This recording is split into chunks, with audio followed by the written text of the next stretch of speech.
We're live. Hello and welcome as Zenith Players presents part 2 of the Hound of the Baskervilles. My name is Claire and I'm our artistic director. We'd like to thank you for continuing to join us as we go through this time of social distancing together.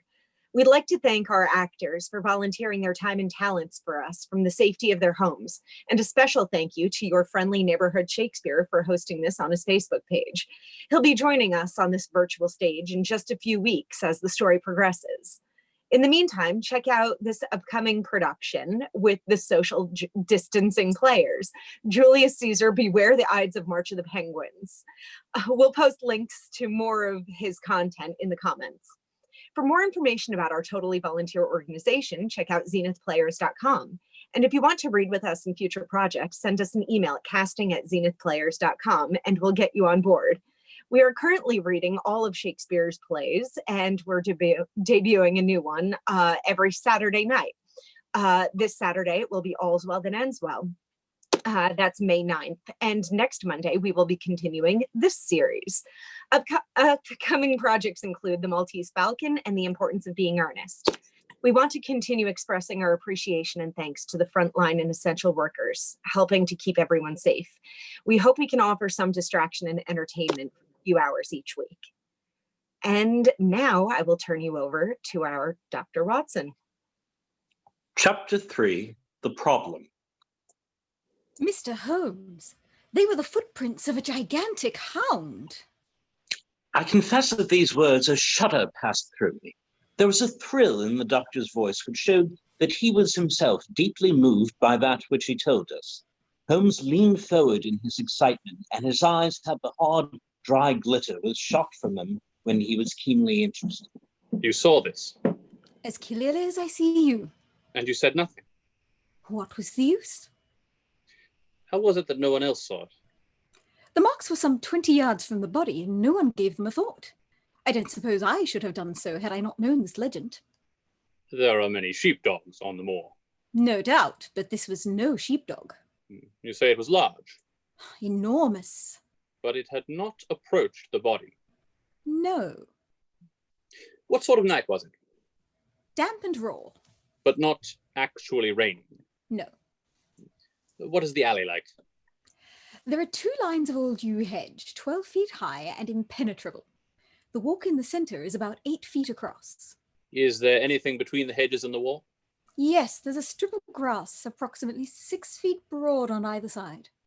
I understand that the yew hedge is penetrated at one point by a gate. Yes, the wicket gate which leads onto the moor. Is there any other opening?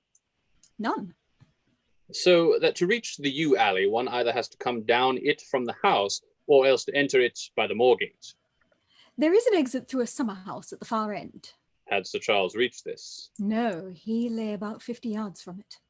Now, tell me, Dr. Mortimer, and this is important, the marks which you saw were on the path and not on the grass. No marks could show on the grass. Were they on the same side of the path as the moor gate? Yes, they were on the edge of the path, on the same as the side as the moor gate. You interest me exceedingly. Another point, was the wicket gate closed? Closed and padlocked. How high was it?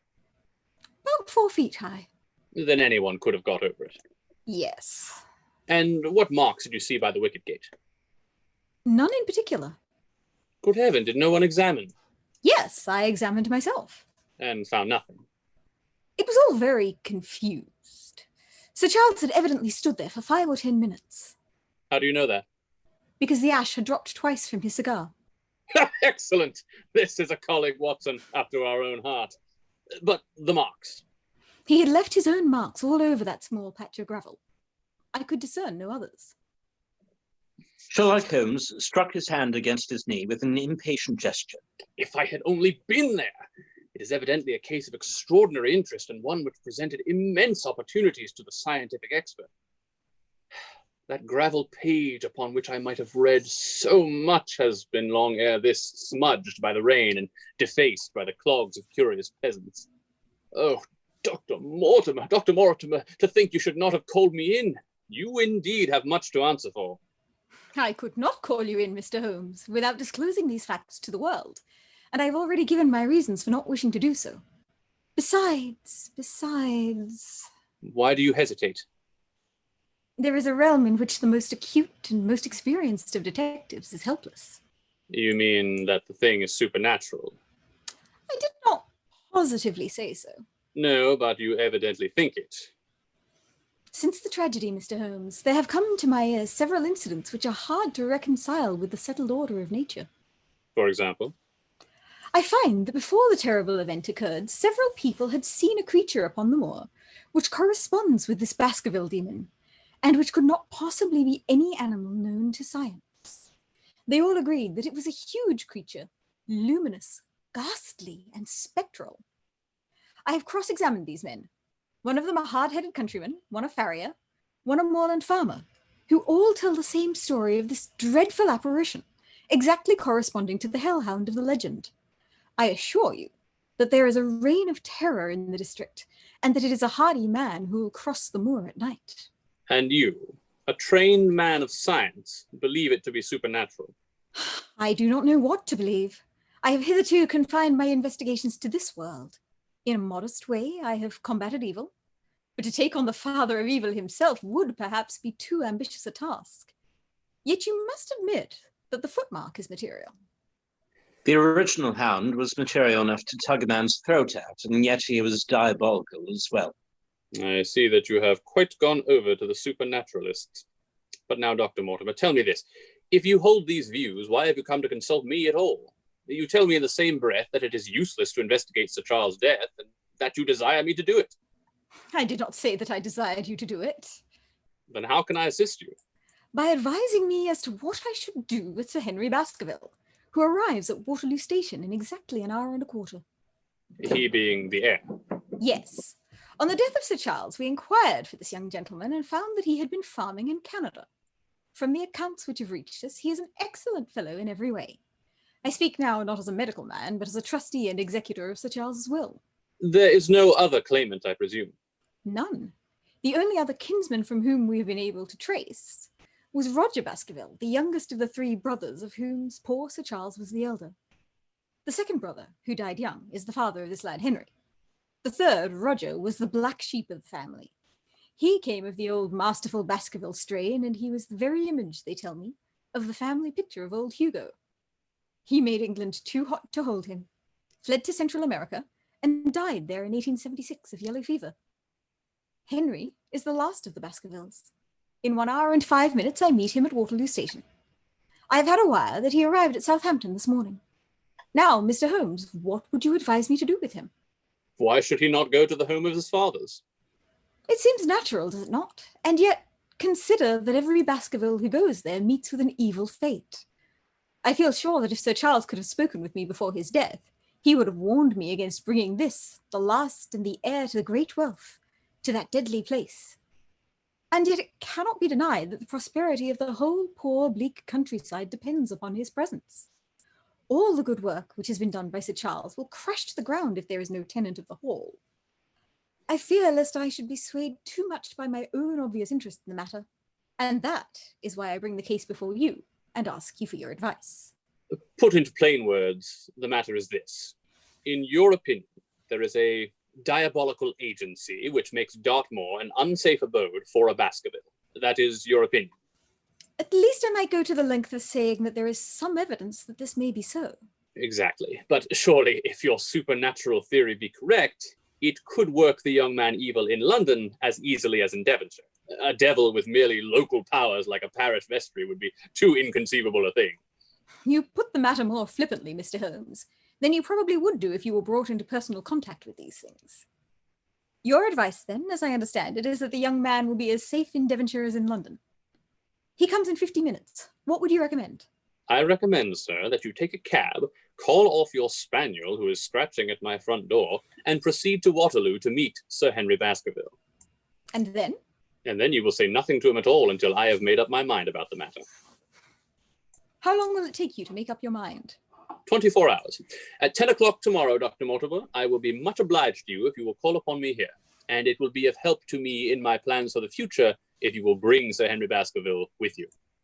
I will do so, Mr. Holmes. Dr. Mortimer scribbled the appointment on his shirt cuff and hurried off in his strange-appearing absent-minded fashion. Holmes stopped him at the head of the stair. Only one more question, Dr. Mortimer. You say that before Sir Charles Baskerville's death, several people saw this apparition upon the moor. 3 people did. Did any see it after? I have not heard of any. Thank you. Good morning. Holmes returned to his seat with that quiet look of inner satisfaction which meant he had a congenial task before it. Going out, Watson? Unless I can help you. No, my dear fellow, it is at the hour of action that I turn to you for aid. But this is splendid, really unique from some points of view.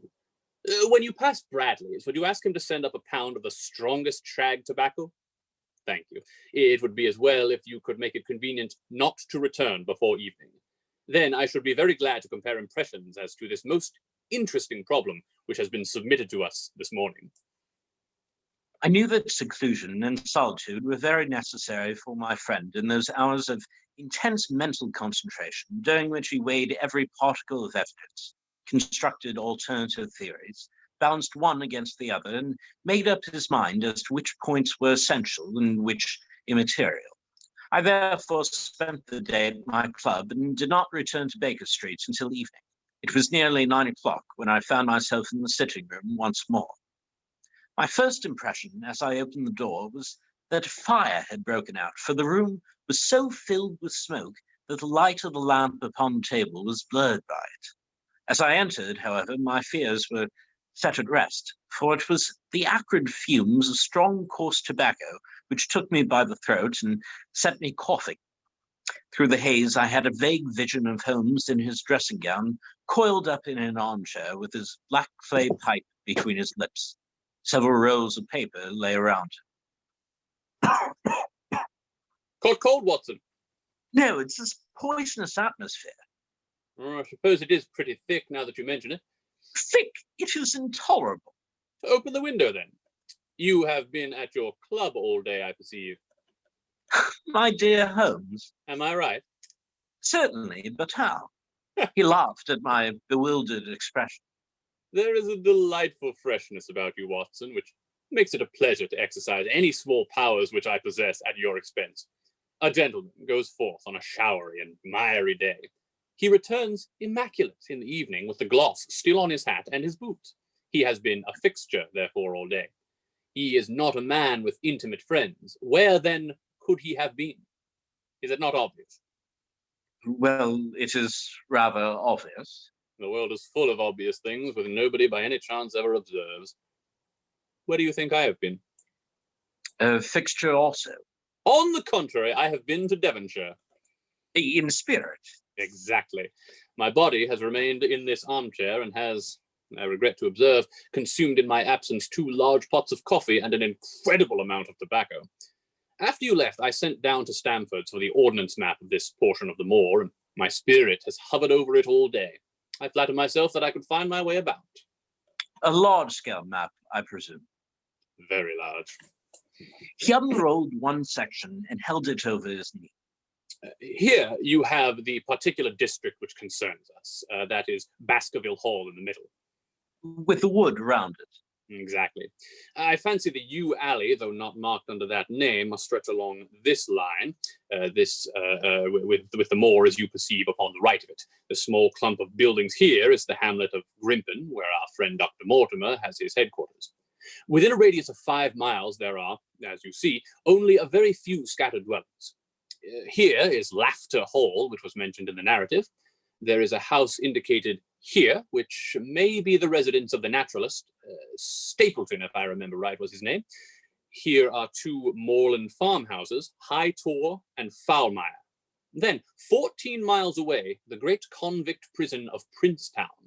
Between and around these scattered points extends the desolate, lifeless moor. This, then, is the stage upon which tragedy has been played, and upon which we may help to play it again. It must be a wild place. Yes, the setting is a worthy one, if the devil did desire to have a hand in the affairs of men. Then you are yourself inclining to the supernatural explanation. The devil's agents may be of flesh and blood, may they not? There are 2 questions waiting for us at the outset.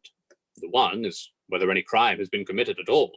The second is What is the crime, and how was it committed? Of course, if Dr. Mortimer's surmise should be correct, and we are dealing with forces outside the ordinary laws of nature, there is an end of our investigation.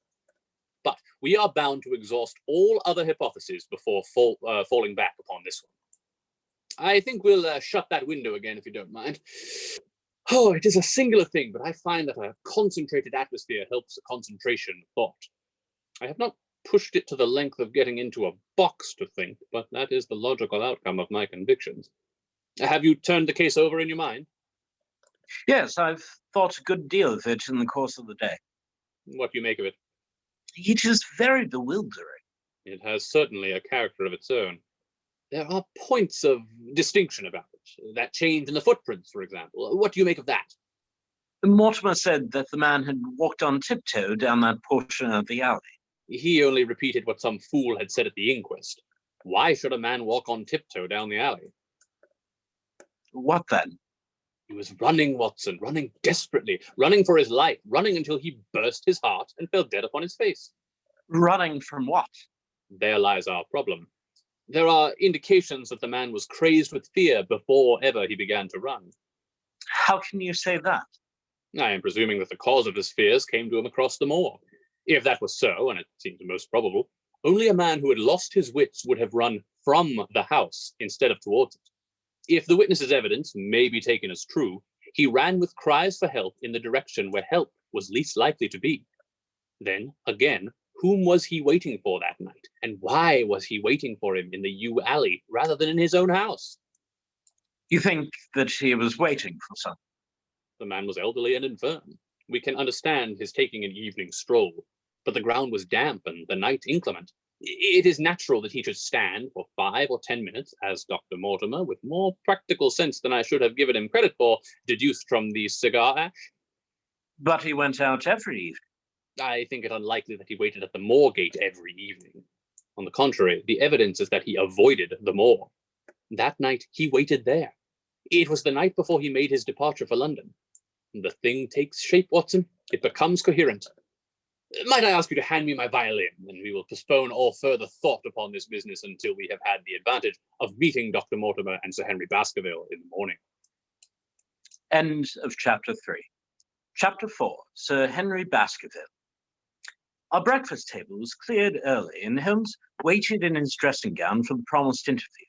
Our clients were punctual to their appointment, for the clock had just struck 10 when Dr. Mortimer was shown up, followed by the young baronet.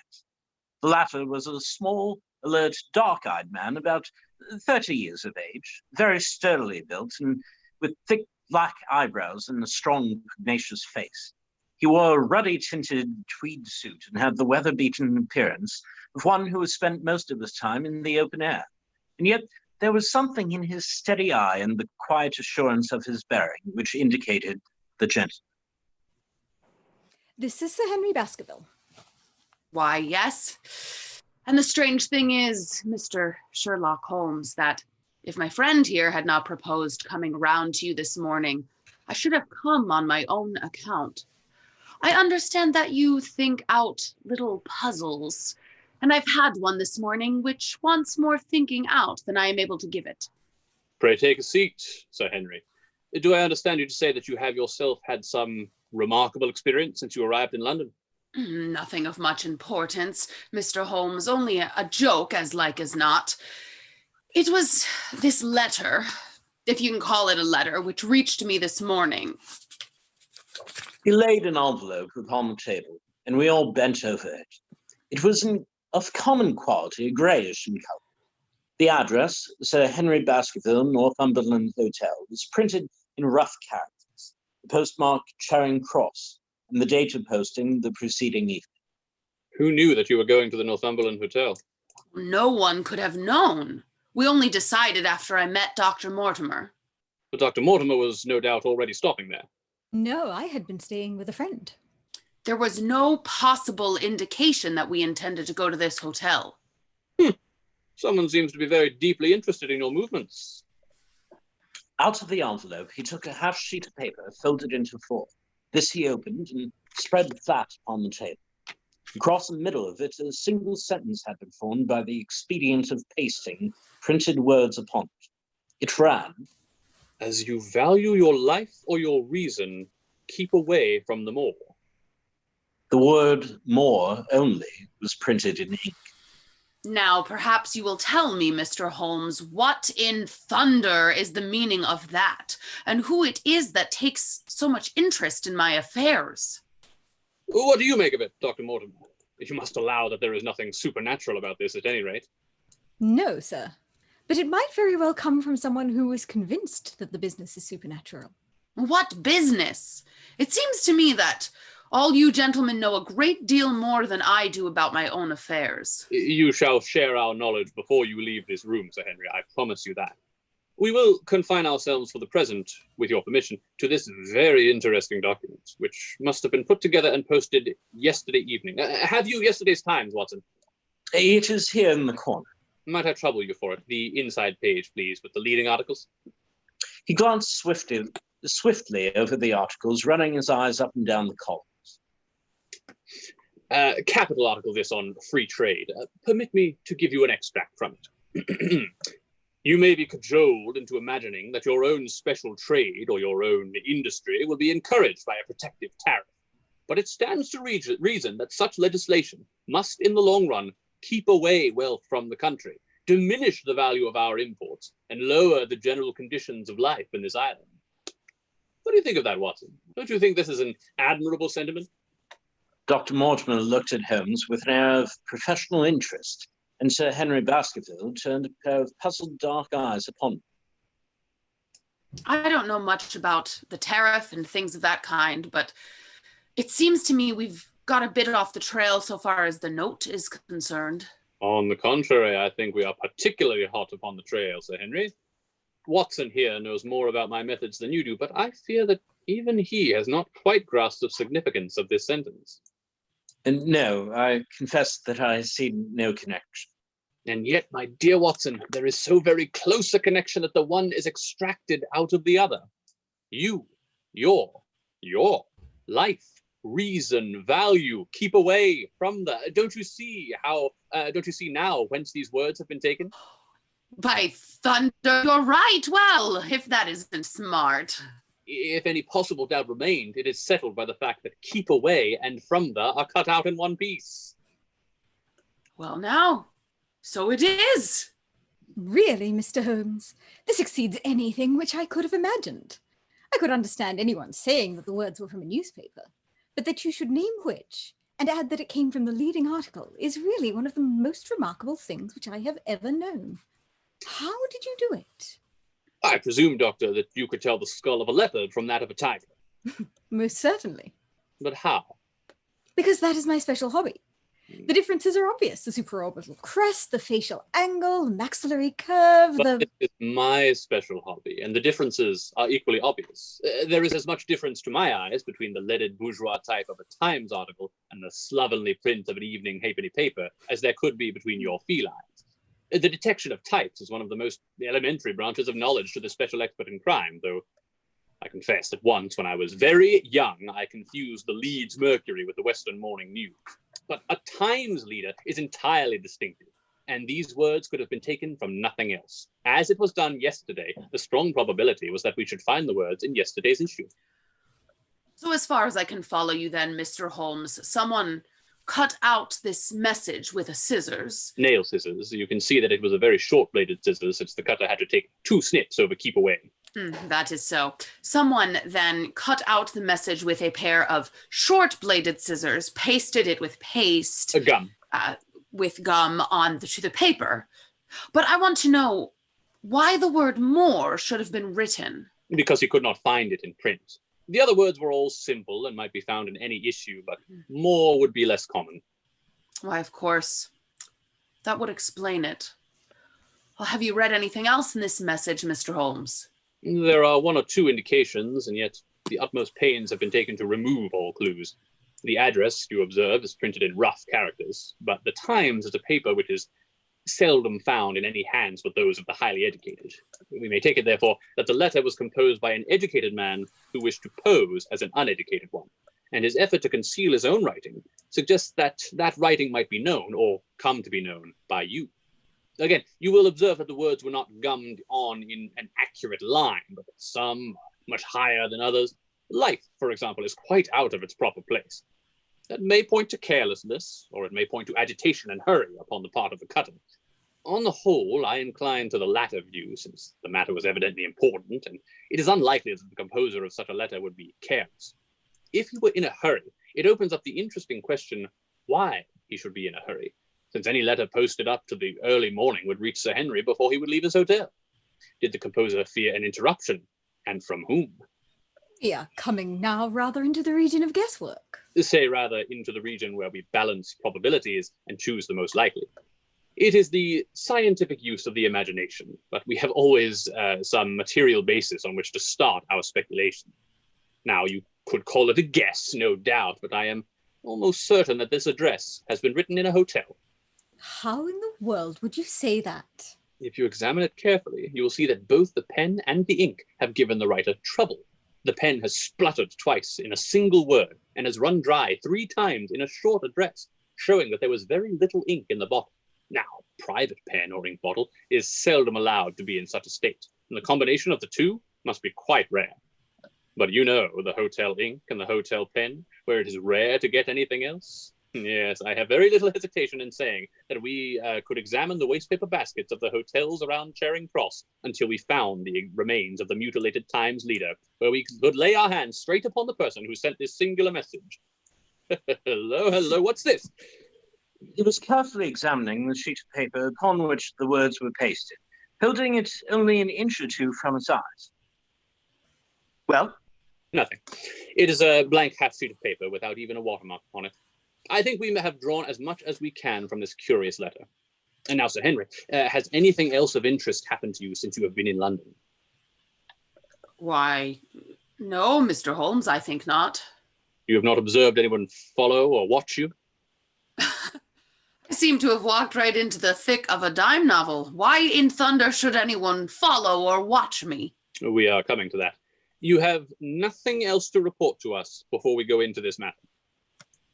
Well, it depends on what you think worth reporting. I think anything out of the ordinary routine of life well worth reporting. I don't know much of British life yet, for I have spent nearly all my time in the States and in Canada. But I hope that to lose one of your boots is not part of the ordinary routine of life over here. You have lost one of your boots. My dear sir, it is only mislaid. You will find it when you return to the hotel. What is the use of troubling Mr. Holmes with trifles of this kind? Well, he asked me for anything outside of ordinary routine. Exactly. However foolish the incident may seem. You have lost one of your boots, you say. Well, mislaid it, anyhow. I put them both outside my door last night, and there was only one in the morning. I could get no sense out of the chap who cleans them. The worst of it is that I only bought the pair last night in the Strand. I've never had them on. If you had never worn them, why did you put them out to be cleaned? They were tan boots and had never been varnished. That was why I put them out. Then I understand that on your arrival in London yesterday, you went out at once and bought a pair of boots. I did a good deal of shopping. Dr. Mortimer here went round with me. You see, if I am to be squire down there, I must rest the part, and it may be that I got a little careless in my ways out west. Among other things, I brought these brown boots, gave $6 for them, and had one stolen before I ever had them on my feet. It seems a singularly useless thing to steal. I confess that I share Dr. Mortimer's belief that it will not be long before the missing boot is found. And now, gentlemen, it seems to me that I have spoken quite enough about the little that I know. It is time that you kept your promise and gave me a full account of what we are all driving at. Your request is a very reasonable one. Dr. Mortimer, I think you could not do better than to tell your story as you told it to us. Thus encouraged, our scientific friend drew his papers from his pocket and presented the whole case as he had done the morning before. Sir Henry Baskerville listened with the deepest attention and with an occasional exclamation of surprise. When the long narrative was finished, he said, "Well, I seem to have come into an inheritance with a vengeance. Of course, I've heard of the Hound ever since I was in the nursery. It's the pet story of the family, though I never thought of taking it seriously before. But as to my uncle's death, well, it all seems boiling up in my head, and I can't get it clear yet. You don't seem quite to have made up your mind whether it's a case for a policeman or a clergyman." Precisely. "And now there's this affair of the letter to me at the hotel. I suppose that fits into its place." It seems to show that someone knows more than we do about what goes on upon the moor. And also that someone is not ill-disposed towards you, since they warn you of danger. Or it may be that they wish, for their own purposes, to scare me away. Well, of course, that is possible also. I am very much indebted to you, Dr. Mortimer, for introducing me to a problem which presents several interesting alternatives. But the practical point which we now have to decide, Sir Henry, is whether it is or is not advisable for you to go to Baskerville Hall. Oh, why should I not go? There seems to be danger. Do you mean danger from this family fiend, or do you mean danger from human beings? Well, that is what we have to find out. Whichever it is, my answer is fixed. There is no devil in hell, Mr. Holmes, and there is no man upon earth who can prevent me from going to my family home. And you may take that to be my final answer. his dark brows knitted and his face flushed to a dusky red as he spoke. It was evident that the fiery temper of the Baskervilles was not extinct in this, their last representative. Meanwhile, I have hardly had time to think over all that you have told me. It's a big thing for a man to have to understand and to decide at one sitting. I should like to have a quiet hour by myself to make up my mind. Now, look here, Mr. Holmes, it is 11:30 now, and I am going back right away to my hotel. Suppose you and your friend, Dr. Watson, come round and lunch with us at 2. I'll be able to tell you more clearly then how this thing strikes me. Is that convenient to you, Watson? Perfectly. Then you may expect us. Shall I have a cab called? I'd prefer to walk, for this affair has flurried me rather. I'll join you in a walk with pleasure. Then we meet again at 2 o'clock. Au revoir, and good morning. We heard the steps of our visitors descend the stair and the bang of the front door. In an instant, Holmes had changed from a languid dreamer to the man of action. Your hat and boots, Watson, quick. Not a moment to lose. He rushed into the room in his dressing gown and was back again in a few seconds in a frock coat. We hurried together down the stairs and into the street. Dr. Mortimer and Baskerville was still visible about 200 yards ahead of us in the direction of Oxford Street. Shall I run on and stop them? Not for the world, my dear Watson. I am perfectly satisfied with your company if you will tolerate mine. Our friends are wise, for it is certainly a very fine morning for a walk. He quickened his pace until we had decreased the distance which divided us by about half. Then, still keeping 100 yards behind, we followed into Oxford Street and so down Regent Street. Once our friends stopped and stared into a shop window, upon which Holmes did the same. An instant afterwards, he gave a little cry of satisfaction, and following the direction of his eager eyes, I saw that a cab with a man inside, which had halted on the other side of the street, was now proceeding slowly onward again. There's our man, Watson. Come along, we'll have a good look at him if we can do no more. At that instant, I was aware of a bushy black beard and a pair of piercing eyes turned upon us through the side window of the cab. Instantly, the trapdoor at the top flew up, something was screamed to the driver, and the cab flew madly off down Regent Street. Holmes looked eagerly around for another, but no empty one was in sight. Then he dashed in wild pursuit amid the stream of the traffic, but his start was too great, and already the cab was out of sight. There now! Was ever such bad luck and such bad management too? Oh, Watson, if you are an honest man, you will record this also and set it against my successes. Who is the man? I have not an idea. Spy. Well, it was evident from what we have heard that Baskerville has been very closely shadowed by someone since he has been in town. How else could it be known so quickly that it was the Northumberland Hotel which he had chosen? If they'd followed him the first day, I argued that they would follow him also the second. You may have observed that I twice strolled over to the window while Dr. Mortimer was reading his legend. Yes, I remember. I was looking out for loiterers in the street, but I saw none.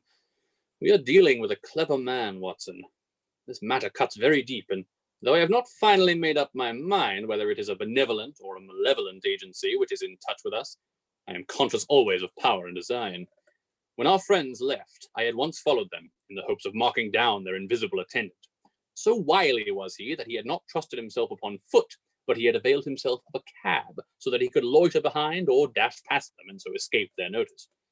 His method had the additional advantage that if they were to take a cab, he was all ready to follow them.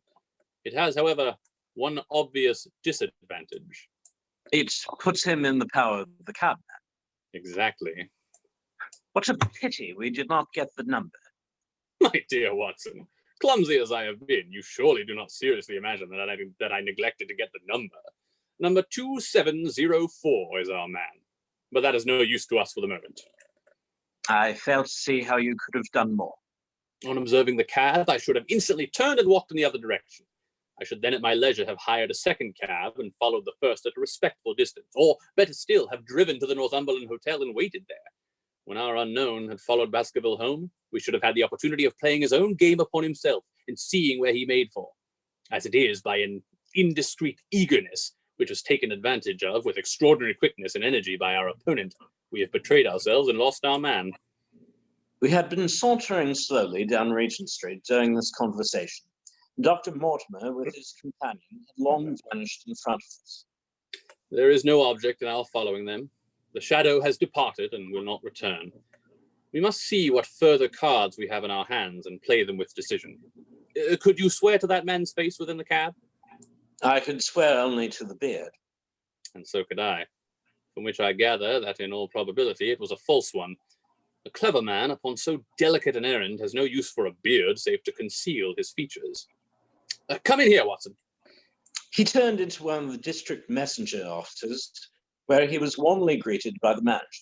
Ah, Wilson, I see you have not forgotten the little case in which I had the good fortune to help you. No, sir, indeed I have not. You saved my good name and perhaps my life. My dear fellow, you exaggerate. I have some recollection, Wilson, that you had among your boys a lad named Cartwright, who showed some ability during the investigation. Yes, sir, he is still with us. Could you ring him up? Thank you. And I should be glad to have change of this £5 note. A lad of 14, with bright, keen face, had obeyed the summons of the manager. He stood now gazing with great reverence at the famous detective. Let me have the hotel directory. Thank you. Now, Cartwright, there are the names of 23 hotels here, all in the immediate neighborhood of Charing Cross. Do you see? Yes, sir. You will visit each of these in turn. Yes, sir. You will begin in each case by giving the outside porter 1 shilling. Here are 23 shillings. Yes, sir. You will tell him that you want to see the waste paper of yesterday. You will say that an important telegram was miscarried and that you are looking for it. You understand? Yes, sir. But what you are really looking for is the center page of the Times, with some holes cut in it with scissors. Here is a copy of the Times. It is this page. You could easily recognize it, could you not? Yes, sir. In each case, the outside porter will send for the hall porter, to whom also you will give a shilling. Here are 23 shillings. You will then learn in possibly 20 cases out of the 23 that the waste of the day before has been burned or removed. In the 3 other cases, you will be shown a heap of paper, and you will look for this page of the Times among it. The odds are enormously against your finding it. There are 10 shillings in case of emergencies. Let me have a report by wire at Baker Street before evening. And now, Watson, it only remains for us to find out by wire the identity of the cabman, number 2704, and then we will drop into one of the Bond Street picture galleries and fill in the time until we are due at the hotel. End of chapter 4. Thank you for joining us for the Hound of the Baskervilles. We'd once again like to thank all the actors who have volunteered to read this evening. Well, you're surfing the web, and let's face it, you're stuck at home, and what else are you going to do? Please visit our website, zenithplayers.com. And again, feel very free to check out the very attractive donations page. If you want more information about our totally volunteer organization, including how to be involved in a reading like this one, you can go to our Facebook page, Zenith Players, or send an email to casting@zenithplayers.com, and I will get back to you as soon as possible. We want to continue to express our support to all of those who are out there fighting to keep us all safe so that we're able to continue doing this. We appreciate everything you do. Please join us Saturday evening when we present All's Well That Ends Well. Thank you and good night.